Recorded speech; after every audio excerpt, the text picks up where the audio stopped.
well, you know, it's good to keep busy.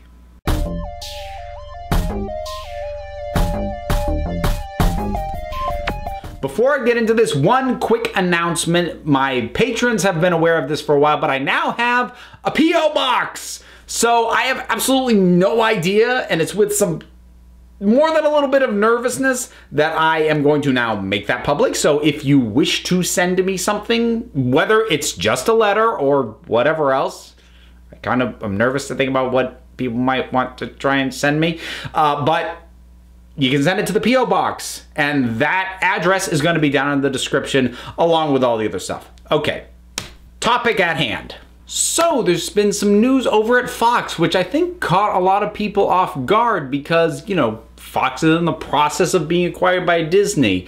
And while it's still possible for that deal to fall through or to change in some way, I'm not really going to be dealing with that. What I'm instead going to be dealing with is Fox's announced continued plans for films, specifically in regards to the X-Men franchise.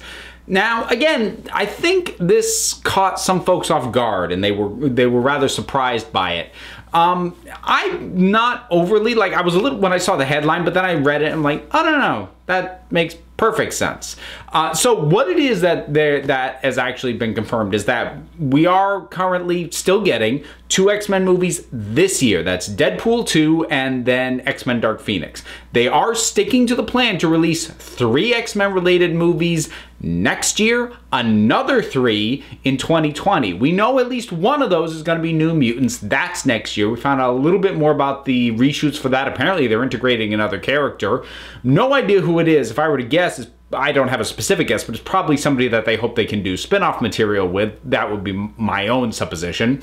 Beyond that, they're now actively working on a Silver Surfer movie, and they had announced not all that long ago that Brian Michael Bendis is working on a Kitty Pryde solo film.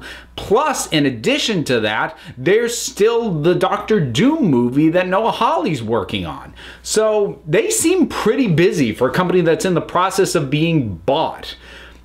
But that's not really that surprising. See, the thing is, whenever a company gets acquisitioned or, you know, bought out, whatever, the thing is that business has to continue as usual until the deal is actually done and the transition takes place, because you can't just have the Fox people sitting on their butts twiddling their thumbs waiting for the merger to happen, waiting for the acquisition to take full effect and doing nothing in the meantime, because then the entity that is 21st Century Fox actually loses value, because if you don't keep these people busy, they're gonna find work elsewhere. And then Disney is no longer acquiring, you know, the resources of Fox. They're only acquiring the IP. That's not as valuable. That changes the deal. So they needed to keep busy. And so none of this is overly surprising.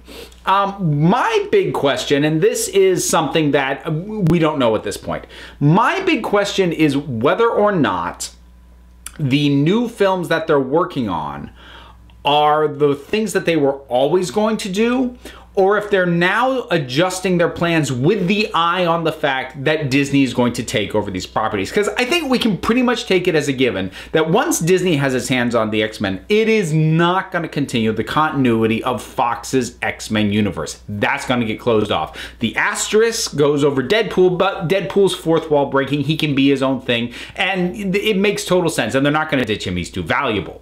But it's not worth their hassle to try and integrate that continuity. So what I'm curious about, because like I said, the 2019 X-Men movies, the one we know for sure is New Mutants. That one actually has a release date. The other ones most likely to be ready by 2019 are X-Force, and that ties into Deadpool, and Gambit. Now, Gambit is a character who technically was introduced in X-Men Origins Wolverine, but they're not doing that version of Gambit. It's a standalone film. That's the plan for it. That's always been the plan. So what I will be really curious about is whether or not X-Force and Gambit more specifically are going to have any ties back to the main Fox X-Men continuity. My suspicion is probably not. With X-Force, there's no need to because it's leaping off of Deadpool. It doesn't have to tie back to that other stuff. And in regards to Gambit, if they have him, have not, established, oh, there's this, but if they don't have anybody from the other films appearing, cameoing, if they don't make overt references to events that happened in that continuity, then yeah, they've made a Gambit film, but it's one that could be slotted into the MCU. It's one that, as long as they don't make overt connections, could be adopted. I don't mean like Disney will cancel the project once the full transition happens, because look, this merger and full transition is going to take a long time. So there's a good chance that even if Disney would prefer this movie not happen, that things like Gambit, X-Force are still going to happen. They're going to be too far along by the time Disney actually has direct say over what goes on, that even if they want to kill it, it's a waste of resources.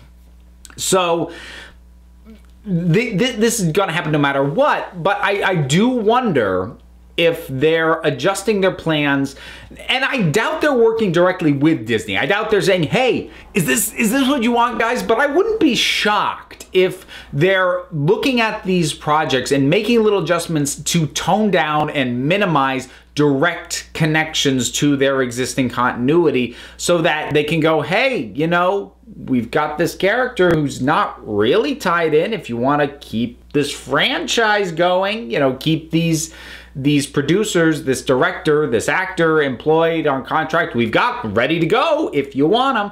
I would not be shocked if that's kind of the way they're approaching this, especially when it comes to the Silver Surfer, because honestly, that one was the one that surprised me. Continuing to work on X-Men, not a huge shock. X-Men is the thing that Fox seems to have a better handle on than most other things. They still make missteps, and I expect Dark Phoenix to be a big one, but they're doing well enough with that franchise. Silver Surfer, that's a whole other ball of wax.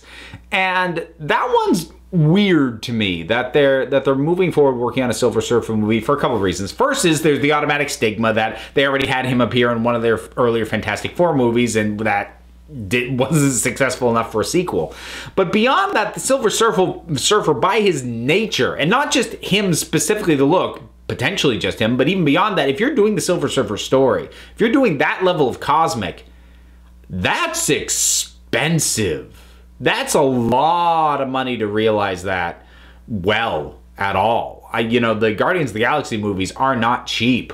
Even over at DC, they spent a ton of money on Green Lantern. It looked like crap, but they spent a lot of money on it because that kind of stuff is really, that kind of cosmic stuff is really expensive to realize. And something like Silver Surfer is going to be really CGI heavy because otherwise it just looks like a guy who in silver body paint, and that's not going to fly. So I have to wonder if that is being done, as something that will carry over. Again, I doubt being planned in conjunction with Disney, but the thing is to remember that when it comes to 20th Century Fox, these people are probably, and I mean from the top down, the executives to the actual on-site producers, assistants, everybody who works for 20th Century Fox, they've got to be a bit worried about their jobs and whether or not they're still going to be around once the acquisition happens. And it's kind of to their benefit to have as many things that they have their fingers in that are transferable, not only IP, but existing franchises over to Disney. And I think Silver Surfer could potentially be a very appealing property for Disney. Whether or not the idea of Fox making that movie on their own before Disney gets its hands on it makes Disney nervous, I don't know. But Silver Surfer has a lot of potential, especially considering that James Gunn has said he's planning to close out his take on the Guardians of the Galaxy with Volume 3 of that film. And the question then becomes, well, where do we keep going with cosmic side of Marvel after that? Some of those actors could, re-up their contracts, but they're only contracted through for the 3 of them, and their Avengers appearances. But James Gunn has said he's going to be done with that story. He's setting up Adam Warlock, so unless he dies somewhere along the line, he's an easy go-to. But other than that, the Silver Surfer would be a really good, recognizable hook-in to keep the cosmic side of the MCU going in the absence of an ongoing Guardians franchise.